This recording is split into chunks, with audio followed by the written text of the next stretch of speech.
Bugun sizlarga shuningdek o'z chiroyli ham yeyishlik bo'lgan qarash qiladimning yegisini keltirgan chiroyli bolkining tayyorlash qilinib keldim do'stlar. Buni qanaq tayyorladimki, amsi birlikda o'rganamdik. Bir qachiga 300 gram un elib olgan ekan, ustiga 3 gram xamir turush, 5 gram shakar, 180 gram ilman suv yoki ilman sutni quyib, shunda xamir yo'g'irib olamiz. Etin bo'shroq qilib, bolkining xamirini bek ko'ptiramayman deganlar qilsanglar, shunda cho'kida push bo'lib, anandagi jo'g'asanglar, xamirning chiqim bo'shlig'ini bek yaxshi tanishigil bo'ldi. Anandagi bolkining xamiriga bek ishlaymiz do'stlar. Xamirni yo'g'irib olgandan keyin 15 minut tindirish qo'yib, yana bir xil xamir tayyorlaymiz. Unga 50 gram oq un, 100 gram qo'noq unning ustiga 80 gram mayni tushdi qo'yib olamiz. Mayni bak qiziq holat qo'yatmanglar do'stlar.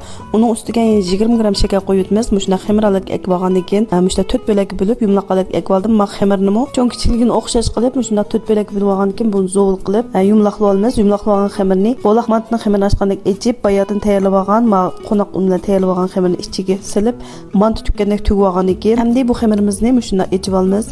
To'chasa uzun chaqroq qilib ekib olgandan keyin bu xamirni shunda turib olamiz. Mana shunda do'miltib turib olgandan keyin ustun bir qator besvatgandan keyin o'ttirdan ikkiga bo'lib olamiz. Buni bo'lib olgan xamirlarimizni shunda shakl chiqarib, xuddi bir 8 degan xatga o'xshashlam shakl chiqdi.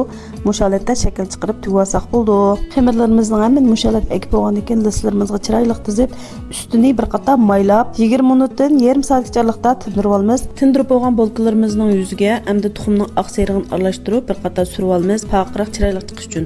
Buning ustiga bezak uchun ozroq qor kunjut, anandan keyin shakar chechib qo'ydim. Tayyor bo'lgan bolkalarimizni oldin qizib tayyorlab olgan duxovkaga silib 20 minut atrofida pishirib olsak bo'ldi. Duxovkaning gradusini 200 ga tanishdim do'stlar. Sizlar o'zinglarning duxovkasining ahvoli qarta tanishsanglar bo'ldi. Qaranglar do'stlar, men pishib chiqqan oldiga sizlarga o'xshagandekmi? Ataganlik nashlar deysanglarmi va yoki bir yerlarga toboq qilib olsanglarmi, iymon kelganlarni o'zinglar tizib qo'ysanglarmi, shunchalik chiroyli dasturxonning guli bo'la oladi jumi. Ta'mim shunday yaxshi chiqibdi. Tayyorlash usulum shunchalik oddiy. Oila chuqur bir pishirib